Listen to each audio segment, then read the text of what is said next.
உரையாற்றுகின்ற, ஊக்கப்படுத்துகின்ற, விருது வழங்குகின்ற, பாராட்டுகின்ற ஒரு நல்ல வாய்ப்பினை வழங்கியிருக்கின்ற பள்ளி நிர்வாகத்தின் முதல் நன்றி என தெரிவிச்சுக்கிறேன்.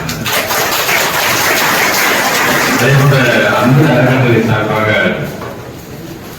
நாட்டு நலப்பணிகளை தங்களை முழுமையாக ஈடுபடுத்திக் கொண்டு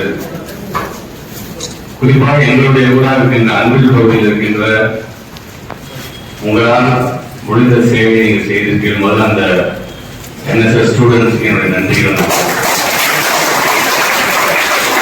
அவர்களுக்கு உறுதுணையாக இருந்த என்னுடைய பெருமதிக்குரிய ஆசிரியர் பெருமக்களுக்கும் என்னுடைய நன்றிகள். குறிப்பாக நாட்டு நல பணி அப்படின்னு வருவது இந்தியாவிலேயே சிறப்பாக செயல்படுத்தக்கூடிய ஒரு மாநிலம் எது சொன்னால் தமிழ்நாடு தான். இந்த பெருமையை வரும்போது ஆல்மோஸ்ட் பார்த்தீங்கன்னா NSS தான் பார்த்தீங்கன்னா 90% ஆகும். இந்த மெம்பர்ஸ் வந்து ரத்த தானம் பண்றது பார்த்தீங்கன்னா நம்மளுடைய NSS தான். இந்த 90% வந்து நம்மளுடைய NSS அப்படின்னா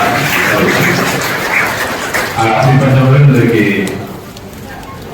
ஒவ்வொரு பகுதியாக தத்தெடுத்து உங்களுடைய வேலையை செய்கின்ற அந்த வகையில் நீங்க அன்பிலையும் நீங்க தத்தெடுத்து அந்த பணியை நீங்க செய்திருக்கிறீர்கள். அதுக்கு என்னுடைய பாராட்டுகளை எங்களுடைய அன்பு அறக்கட்டளை சார்பாக நான் தெரிவித்துக் கொள்கிறேன். அதிகப்படியான மதிப்பெண்கள் இன்றைக்கு நம்முடைய தம்பி ஆசிப் கான் அவர்கள் படித்த பள்ளிக்கூடத்தில் மிகப்பெரிய பெருமை தெரிந்து நீங்க CITs நீங்க படிச்சுட்டு இருக்கிறாங்க. இது போன்ற நாமும் படிக்க வேண்டும், நல்ல ஒரு கல்லூரிக்கு செல்ல வேண்டும் என்கின்ற எண்ணத்தை முதலில் நாம் ஒவ்வொருத்தரும் நம்முடைய மனதில் உறுதியாக பதிவு செய்ய வேண்டும். அதே நேரத்தில் கல்வி என்பது அழியாத செல்வம். அந்த செல்வத்தை வளர்த்திருக்க வேண்டிய மிகப்பெரிய ஒரு கடமை என்பது நம் அனைவருக்குமே உண்டு. பேரறிஞர் அண்ணா சொன்னது போல இந்த செல்வம் என்பது ஏதோ காட்டிலேயோ சுரங்கத்திலேயோ ஒளிந்து கிடைக்க கூடாது. அதை அங்கிருந்து எடுத்து அதை பல பலத்துடன் ஒரு மின்னுகின்ற தங்கமாக மாற்ற வேண்டும் என்று சொன்ன பொழுது அந்த கூட்டுக்கு ஏற்றால் போல என்னுடைய ER மேல்நிலை பள்ளியை பொறுத்தவரைக்கும் படிக்கிற பிள்ளைகளை ஊக்கப்படுத்துகின்ற, பரிசு வழங்குகின்ற இந்த விழாவை நீங்கள் நடத்தி கொண்டிருக்கின்றீர்கள் என்று நான் நினைக்கின்றேன். பிரான்ஸ் சொல்வார், கல்வி என்பது பார்த்தீங்கன்னா இயற்கையானதாக இருக்க வேண்டும், நேச்சுரலா இருக்கணும்னு சொல்றாரு. தனி மனித கல்வியாக இருக்கணும், இந்திவிஜுவலா நாம் எப்படி படிக்கிறோம் அப்படிங்கிறது. அதே நேரத்தில் நடைமுறை பிராக்டிக்கல் கல்வியாக இருக்கணும். இது மூன்றும் இருக்க வேண்டும். வெறும் வகுப்பறையில படிக்கிறது மட்டுமல்ல, நாமே நம்மளுடைய நூலகத்தை தேடி நம்முடைய அறிவை வளர்த்துக் கொள்வதாக இருந்தாலும் அல்லது இது போன்ற மைதானங்களில் விளையாடும் போது அந்த விளையாட்டின் மூலமாக பல்வேறு அறிவுகளை நாம் பெறுவதாக இருந்தாலும் இப்படி நமக்கான ஒரு தனி திறமைகளை வளர்த்துக் கொள்வதாக இதெல்லாம் சேர்ந்ததுதான் கல்வியா இருக்க வேண்டும். தவிர டெய்லி வராங்க, பாடம் நடத்துறாங்க, டீச்சர்ஸ் ஹோம்ஒர்க் எழுதுறோம், 3 மாசத்துக்கு ஒரு தடவை எக்ஸாம் நடக்குது, மாசத்துக்கு ஒரு தடவை எக்ஸாம் நடக்குது, பொது தேர்வு நடக்குது, மார்க் வந்து மார்க்கின் அடிப்படையில நாம் ஒருத்தரோட கம்பேர் பண்ணிக்கணும். அப்படி இருந்து விடக்கூடாது.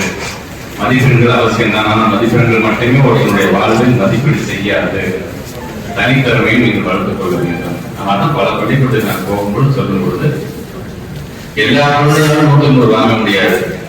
ஆனா அந்த பிள்ளைகளுக்கு குறைவான மதிப்பெண் பெற்றிருந்தாலும் அந்த குழந்தைகளுக்கு ஒரு தனி திறமை இருக்கும். அந்த திறமையின் மூலமாக 100 வாங்கின மாணவர்கள் சமமாக மதிக்கப்படுவான் இந்த சமுதாயத்தில் என்று சொல்லும் பொழுது என் படிப்புல எனக்கு இது வருது, இது ஸ்ட்ராங்கா வருது, என்னால படிக்க முடியுது, மென்மேலும் என்னோட முயற்சி நான் செஞ்சுட்டே இருப்பேன். அதே நேரத்தில் எனக்கு பேஷனே இந்த விளையாட்டு பிடித்திருக்கின்றது, எனக்கு பேஷனா எனக்கு நல்ல கவிதையத்தை பிடித்திருக்கிறது என்று சொன்னால் தயவுசெய்து அதை தவிர்த்து விடாதீர்கள். அதையும் சேர்த்தே கொண்டு போகணும். அகாடமிக் ஸ்டடிஸ் முக்கியம் தான். அதே நேரத்தில் உங்களோட தனித்திறமை நீங்கள் வளர்த்துக் கொள்ள வேண்டும்.